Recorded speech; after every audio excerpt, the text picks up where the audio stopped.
Divine Intervention. By Orthoris. Chapter 12. Twilight of the Thunder God. Zeus found himself hurtling through the air, away from the merry party he was at mere moments ago. His wine-addled brain hadn't quite caught up to his current situation yet, so he wasn't quite prepared to cushion his inevitable fall.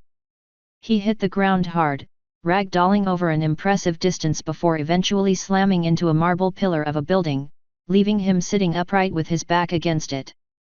The body of a god was naturally resilient, but even Zeus would feel some degree of pain after being thrown about so violently. He blinked a few times to clear his head, rubbing a few aching spots on his body while he processed the current situation. Even though he was drunk, he was still able to at least think straight, even if it was slightly delayed. One moment he was enjoying himself with all of his friends, and the next, an explosion sent him flying through the air. There was only one reasonable explanation, which was that Hades and his posse were attacking sooner than anticipated. A sobering thought to say the least. Realizing the need for immediate action, Zeus made to get up and back to the party grounds in order to organize a counter-strike, no matter how unorganized. Time was of the essence now. He didn't get very far, as an invisible force slammed into his face, effectively burying his head into the pillar behind him. Before he could react to the unexpected assault, a second hit connected with his gut, sending the rest of his body clean through the pillar and embedding him into the wall behind it. Not wanting to give his assailant another chance, Zeus sent out a pulse of lightning all around him. To his satisfaction, he could feel a disturbance in the force right in front of him, confirming that he had hit whoever was assailing him currently. "I must say," Zeus grunted as he extracted himself from the wall, causing pebbles to rain down to the ground around him. "I truly didn't expect this to go down this way." "Hades. I was counting on it," Hades replied, breathing heavily. He removed his helmet so he could talk properly to Zeus. "You always were overconfident, and now your high horse came back to kick you in the ass. As we speak, your entire faction is being suppressed, and seeing how out of control your party was, I'd say they didn't stand a chance and are already mostly taken out by now." "That's a shame," Zeus patted himself down to get rid of some marble residue.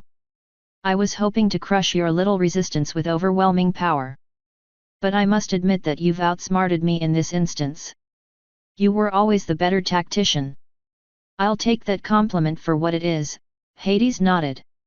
"I'd really prefer it if you would just give up, but I assume that this is too much to ask." "It certainly is," Zeus sighed. "I may be cornered, but I'm not going down without a fight. Besides, you made one crucial mistake in your planning." "And what would that be?" "Even if you take out all of my supporters, even if I'm the last one standing.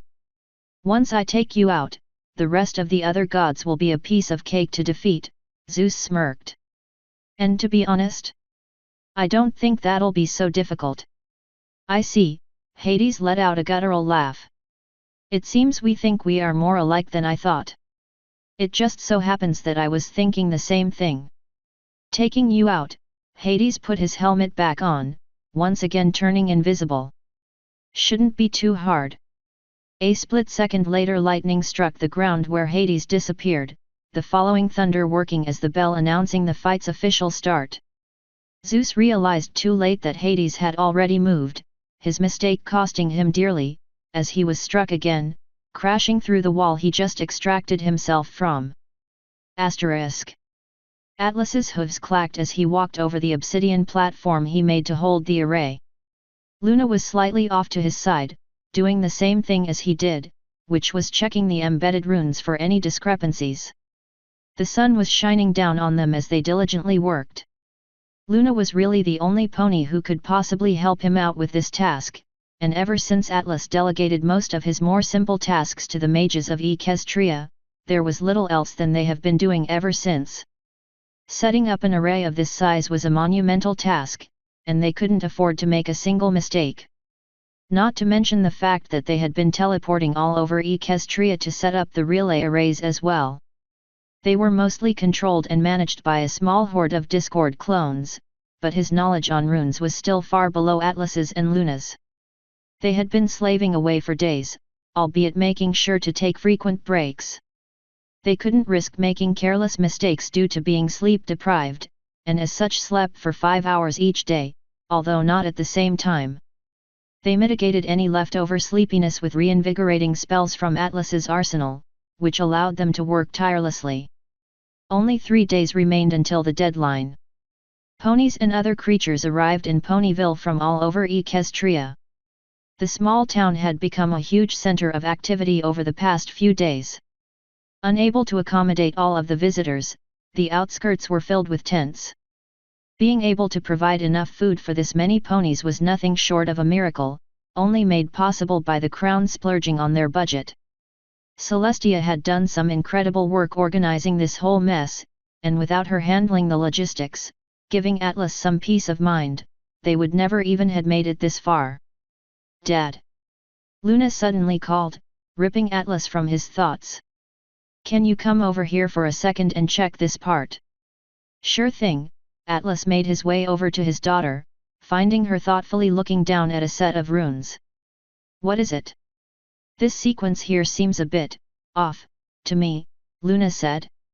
"I can't really put my hoof on why that is though." "Let me take a look." Atlas peered down at the offending carvings and studied them intently. They look okay to me." "Are you sure?" Luna asked insistently. "It still seems weird to me." Atlas took a glance at his daughter with suspicious eyes. Something was wrong. "Luna," he asked like a father who knew his child was up to no good. "When was the last time you slept?" Luna's eyes widened a bit and she made it a point not to look at Atlas. She mumbled something incoherent, which caused Atlas to groan. "How long, Luna?" "About 26 hours ago," Luna said, shrinking into herself a bit. "I thought I made it clear that we have to get enough sleep," Atlas said with a sigh. "You're of no use to any pony if you start seeing things that aren't there." "But, father," Luna pleaded. "I have stayed up before for several days without any issues whatsoever. Why would this be different?" "Look, making rune arrays is something that doesn't allow for mistakes." "I know that you know that," a slight annoyance crept into Atlas's voice. "Doing what we are doing right now is extremely taxing on the mind, and if you don't take some rest at regular intervals you'll start to make mistakes. I've told you this like 5 times already since we started." "But there is just so little time left," Luna pawed at the obsidian beneath her. "I know you only have the best intentions in mind," Atlas pulled her into a hug. "But you have to understand what I'm telling you. Also, you're going to sleep, now. No ifs or buts, this is happening." "Auntie Luna." A call from the castle's direction disturbed the little moment they had. "You're not off the hook for this," Atlas said as he released her, facing the speaker, which turned out to be a pink alicorn with a multi-hued mane, accompanied by a white stallion sporting a blue mane. "Cadance, shining armor," Luna called back as they approached, inadvertently introducing them to Atlas. "Such a pleasure to see you." "It's a pleasure to be here, even if it is due to some rather dire circumstances," Cadance replied. "You must be Atlas then? I've heard so much about you already." She turned towards Atlas with an extended hoof. "Only good I hope." Atlas bumped her hoof in greeting and repeated the motion for shining armor. "Let's just say it was rather mixed," Cadance chuckled. "Though I must admit that I was rather surprised that Celestia and Luna's father just suddenly showed up out of nowhere. The fact that you're not an alicorn makes the circumstances of your long life very intriguing." "I may not be an alicorn, but at this point it would be crude to say that I'm just a simple unicorn," Atlas nodded. "There are reasons for the way I am, but I'm not about to disclose them to just anybody." "It's true," Luna grumbled. "Not even my sister and I know the full truth. There is only one being who knows the full truth about who and what I am, and I intend to keep it that way," Atlas noted. "There is? I just assumed you'd take that secret to your unlikely grave," Luna questioned with a raised eyebrow. "Dare I ask who it is?" "Discord, of course," Atlas smiled. "I feel I'm somewhat responsible for the way he is." Ah yes, another revelation that no one saw coming, Shining Armor chipped in. Learning that he was never really evil and was just putting on an act as dictated by you, was a rather hard pill to swallow. I had my reasons, and it all turned out for the best in the end. It would seem like Celestia is taking after her father. Cadance rolled her eyes. Just as mysterious and unwilling to share vital information as her, if not worse, if I heard correctly. Sometimes it is better to not know certain things, Atlas said with finality. Lord knows I certainly could do without some of the knowledge I've accrued. Why yes, if leading the Crystal Empire has taught me anything, it's that not everything should be shared. Cadance looked thoughtful. I do hope you'll at least reveal to us why you have summoned us to Ponyville, I hope. I'm sure that could be arranged, Atlas smirked. Although I'd suggest we discuss this over some tea and snacks, instead of standing out here in the open, what do you say? That would be wonderful, Cadance nodded. Why don't you lead the way? Cadance stepped to the side in order to let Atlas through, which the grey stallion immediately did, Luna trailing not far behind. It didn't take long for them to arrive in the castle, where they decided to occupy one of the many meeting rooms that were available. Before entering, they tasked one of the maids to bring them the aforementioned refreshments. They sat down at the table, Atlas and Luna on one side, and Cadance and Shining Armor on the other.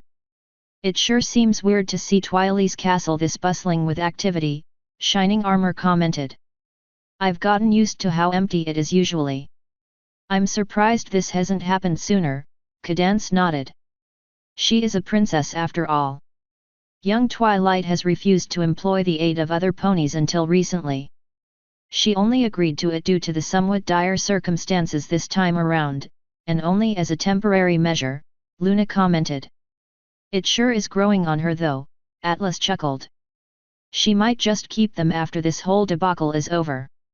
A knock announced the return of the maid, which brought them their requested drinks and food.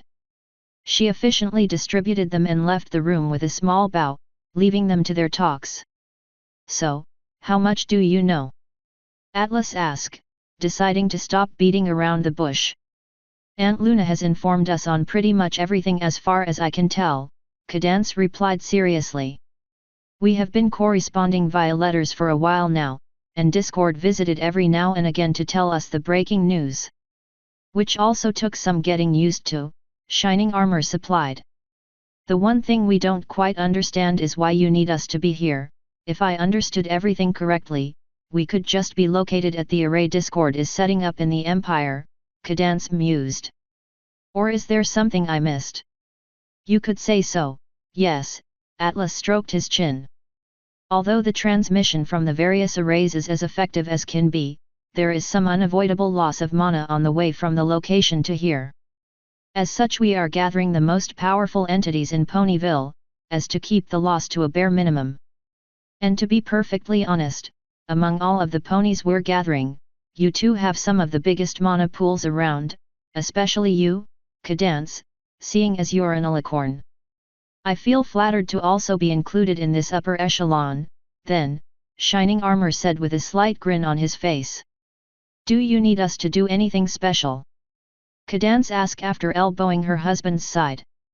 Not in particular, it is just better for you to be here instead of over there, Atlas shook his head. Although there is one thing I would like to discuss with you, maybe sometime tomorrow, if you wouldn't mind. I'm afraid meeting you wasn't exactly on today's schedule and Luna needs to go to bed, preferably, right now. Atlas made sure to put emphasis on the last two words, shooting a glare at his daughter, much to the mirth of Cadance and Shining. But father, these two only just arrived, it would be rude to just leave them alone, like. Luna started pleading but noticed her father's look left no room for argument. My apologies, you two, I really must retreat to my chambers. Don't worry about it auntie, Cadance suppressed her mirth perfectly. We'll have enough time to see each other in the coming days. Then, if you'll excuse me, Luna nodded before getting up and leaving the room, 3 sets of eyes following her exit. I must admit, that was a lot funnier than I expected it to be, Cadance said with her eyes lingering on the door. It might sound rude coming from me, but I also always quite enjoyed this part of parenting, Atlas smirked. Albeit in smaller doses. I can imagine, Cadance nodded, returning her attention to Atlas. Before we go our separate ways again, might I at least ask what you would like to discuss with us tomorrow? That way we might be able to prepare better for the talk. But of course, Atlas smiled warmly. It is about the power of love, Cadance visibly perked up. I heard that you have displayed a usually impossible feat when a certain changeling queen invaded Canterlot a few years back. And seeing as the Crystal Empire itself seems to function on love as its primary power source, I assumed it would be at least worth looking into. As far as I can tell, love might serve as a sort of catalyst which amplifies the effect of mana under certain circumstances. Since you two are the only ones we know that have pulled off this feat, as well as you, Cadance, being the alicorn of love, I figured there was no one better to ask. I see, Cadance replied, sharing a look with her husband. What you say is certainly true. I fear we might have less input than you hope for, but we will most certainly provide all the information we can give, isn't that right, honey? Absolutely, Shining Armor confirmed. If love can help resolve this problem, all the better. The two shared a quick loving kiss, before returning their full attention towards Atlas. At what time would you like to meet up? I'm not sure yet myself, I'll have to look into my schedule and move some things around. I'll have some pony inform you as soon as possible with a time and location, Atlas said as he got up. For now though, I have a rune array calling my name. If you'd excuse me. With a last smile, Atlas left the room as well, leaving behind Cadance and Shining as the sole occupants of the room. Want to go and see what Twilight is up to? Cadance asked, already aware of the answer Shining would give. Do I love corn dogs? Author's note. This is rapidly approaching the end, happy face. Once again, thanks to my proofreader Soren Mercer. Today's chapter was brought to you by this song. Come join us in the Discord channel. Lonk. Or the official Divine Entertainment Group. Divine Universe. End author's note. End chapter 12. Twilight of the Thunder God.